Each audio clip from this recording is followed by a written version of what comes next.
my name is Madison. I am the Senior Animal Ambassador Keeper here at the Central Florida Zoo. This is Morgan and Christina, fellow Ambassador Keepers. Welcome to the Zoo to You, today's segment. So we're going to be bringing out our male Serval today and be teaching you guys a little bit about training.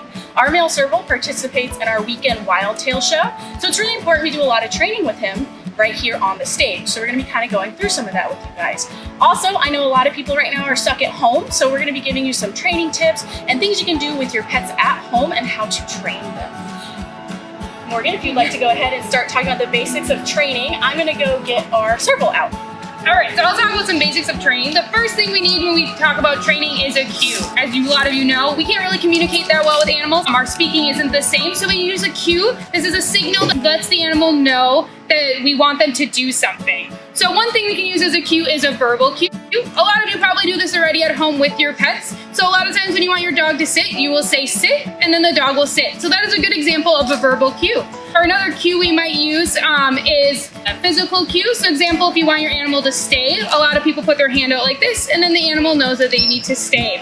Another cue that you can use is an auditory cue. So actually here at the zoo, we have one of our hedgehogs trained when a bell rings. He will actually slightly wake up because he is nocturnal. We don't want him to startle him. So we'll actually ring a bell so he'll slowly wake up.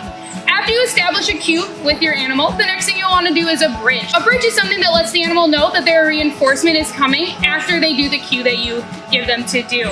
A bridge is really important. One of the things we use as a bridge is the word good. So a lot of times when you ask your dog to sit at home, you'll say good afterwards, and then they know, the animal knows that they did what they were supposed to. Another thing you can use is a clicker. I have a clicker right here in my hand, and the clickers are really good because the way I say good could be a lot different than the way Madison says the word good. So we use a clicker because it is a consistent sound for that animal. I'll make that sound. So it's a consistent sound, so whenever the animal does the cue that they're supposed to, they'll get a click afterwards, and then they know that their reinforcement is coming. Another thing we might use as a bridge is a whistle. So Madison has a whistle here for Bosco, and one reason she uses a whistle is because then she can use both of her hands to train Bosco instead of having to hold something in her hand. And then the last thing we'll use is reinforcement, like I said before. Bosco here gets something for reinforcement. He gets food. Food is usually the number one thing we use as reinforcement.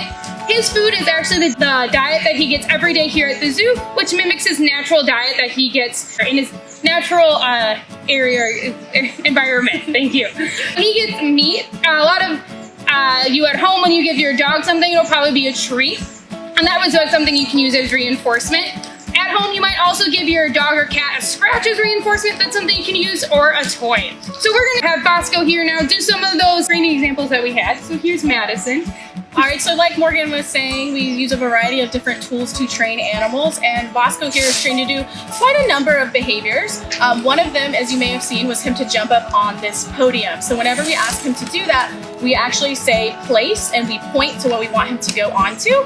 The place being the verbal cue, the point being the visual cue. Now, again, I use this whistle to bridge him to indicate that he did what I asked. And then reinforcement today, we have a little bit of turkey, a little bit of what's called chunk meat. So we like to give him a nice variety. So Bosco, I'm gonna run through a couple of his behaviors, and if he doesn't want to participate, that's fine. If he does, that's great. All right, so the first one is we're gonna ask Bosco to place again. Bosco, place. Bosco. It was a big piece of meat. It'll take him a second. Bosco, sit. Sit. Hold. So those behaviors there were place, sit, and hold. So the place is indicating where we want him to go. The sit is just a handy behavior for us to train, and the hold is to get him to be still. All three behaviors are really important, but we can actually combine these to do different techniques in training. And one of those is to get Bosco on a scale. I cannot force Bosco to go on a scale. He is a wild animal. We don't want to make them do anything that they don't want to do. We always provide them choice. So by training these different behaviors, I can kind of communicate with Bosco what I'm asking of him. So we have a scale right here. We will see if Bosco will get on the scale for us. Bosco. Place. Sit. Hold. All right, and there's your reinforcement, buddy. So you see how easy it was to get a weight on him right now. We can read that, he's relaxed and he's comfortable. So by training all these different things, it's really easy to kind of, again, communicate with animals. Another training behavior that he knows is a target. This is really common, especially in zoos. A target is basically just a stick with like a ball on the end of it. And the goal of the behavior is to have Bosco touch his nose to it.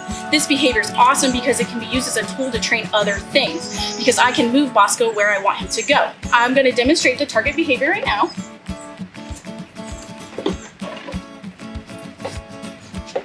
Target. He's thinking about it. Good. Target.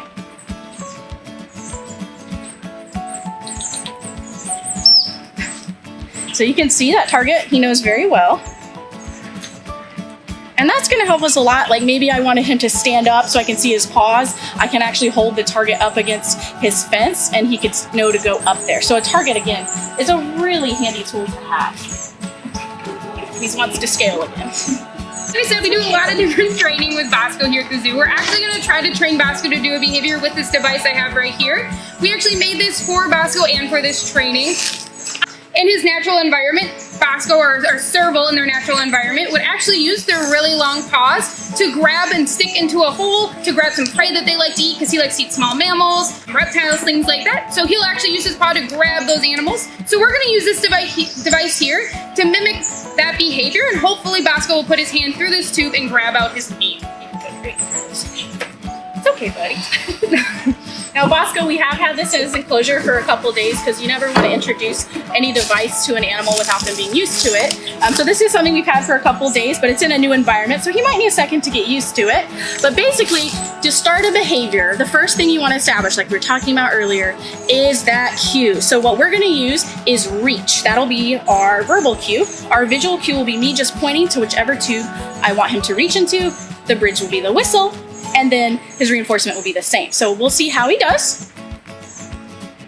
So first, we kind of want to teach him. So we're going to put some food in here just to kind of lure him.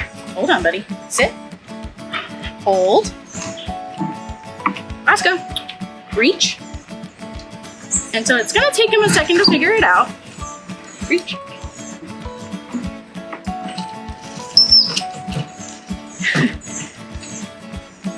I think he's almost got it. Good boy. So you can see he kind of already knew what he was supposed to do, just because it is a natural behavior for them. So we'll try again. Bosco. Reach.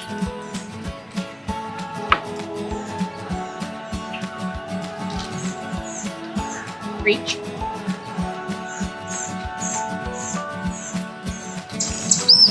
Good. Here you go, buddy. I think that one's a little tall for him. So as you can see, this behavior, we would continue doing training sessions every day that we could to kind of teach him, good job, bud, to kind of teach him, consistency. Sit. Hold. Reach. And you can see he's thinking, he's trying to figure out what it is. Try the smaller tube. Reach.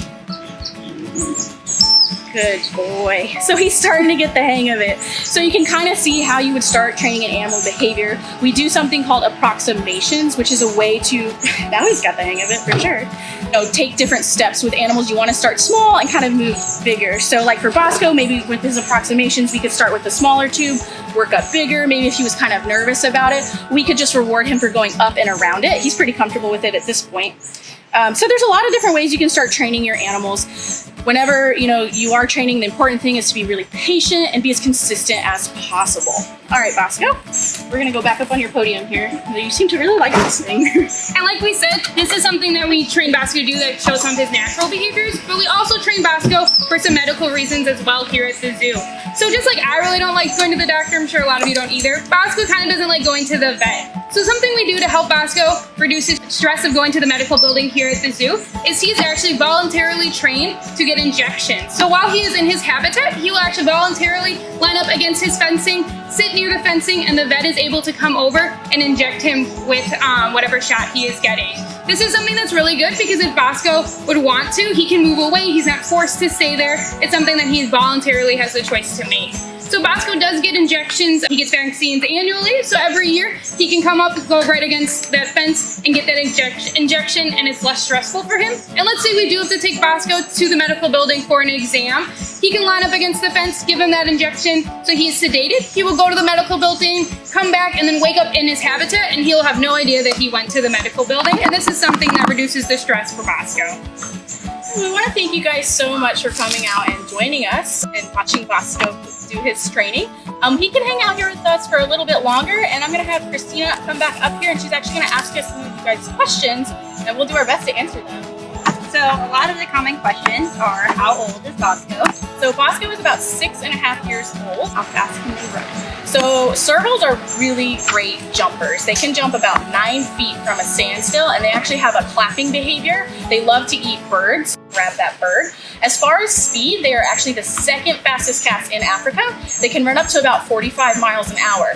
Cheetah with a sprint, and then they get tired out after a while, where servals can kind of sustain that 45 miles an hour a little bit longer than a cheetah can. What does Bosco like to eat? So Bosco loves meat. In his natural environment, he would go after small birds, maybe lizards. He'll even get fish. He's not afraid to dip his paws in the water. Mostly rodents, very occasionally maybe a very small type of antelope if it was young and very small. Here at the zoo, we want to imitate that diet as much as possible. So he gets a meat diet that we actually rotate. He will actually get pre-frozen and thawed different chicks or mice or things like that. So we try to rotate his diet, because out in the wild they wouldn't be eating the same thing every day. So we want to mimic that. You're doing a really good job with this, huh? Another person wants to know what kind of habitat is his natural environment?